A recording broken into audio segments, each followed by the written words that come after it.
Hi, Senator Heinrich. Thanks for joining me today. It's a pleasure. So you are back in DC right now, but you were out in New Mexico visiting the fires. We're all sort of seeing and also stunned by much of the destruction, but I'm curious if anything in particular surprised you on the various fires you were visiting. Looking at the run that the fire made west of Las Vegas, which actually happened at night when these Ponderosa fires usually lay down and get on the forest floor, and seeing that made that big run at night.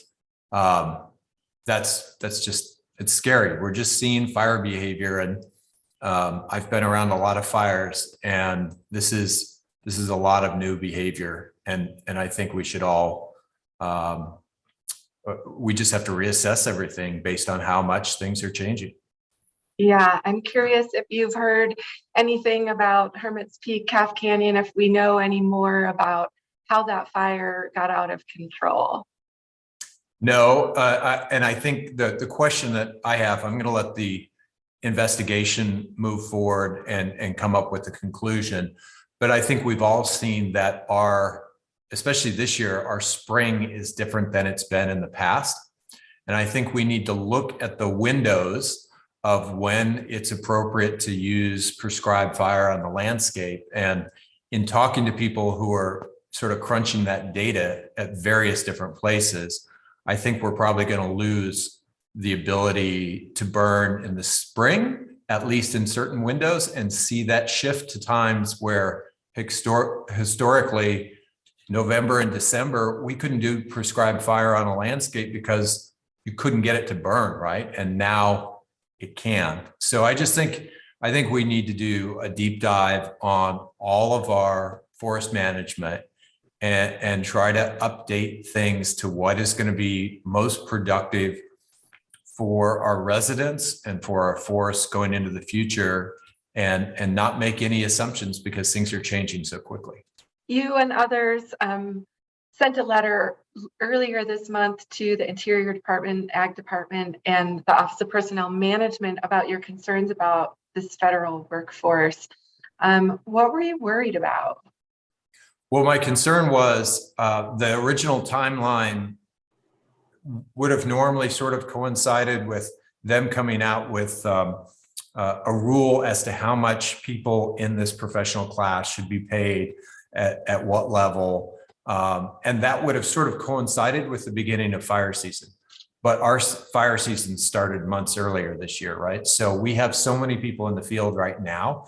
And I want to send a message to them that we are grateful, that we're thinking about their professional and personal well-being in a way that hasn't been fully appreciated in recent years, and that we're going to make these changes and to send that signal right in the middle of what we're dealing with right now, so that they feel the gratitude that I know I and many other residents of New Mexico feel.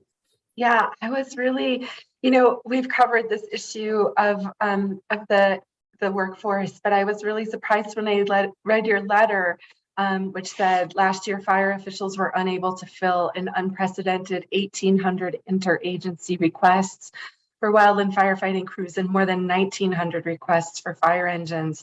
The letter goes on to talk about the shortages in the West heading into this fire season, with officials estimating staffing will be below 75% in some regions. Are we seeing that play out in the West and in New Mexico right now, do you think? Well, we're not seeing it in New Mexico only because right now we're the whole game, right? So you have, I believe the current number is something like 3,000 people on the northern fire complex. That doesn't count the folks who are down on the Black Fire and some of these other fires. So right now we are benefiting, as hard as what we're going through right now is, we really are benefiting from having firefighters from across the entire nation, having protection assets. I mean, we have something like 60% of all the structure protection assets in the country, the big pumpkin stationary tanks that hold water, the hoses, all of that stuff, it's in New Mexico right now. So, but what worries me is we're just the front end of this, right? So fire season, even once the monsoons come, it's going to roll into other states. We're going to see the California fire season. We're going to see the Pacific Northwest fire season. We have got to get ahead of this from a personnel point of view and really start signaling and following through with it that we value these people because they are doing heroic work.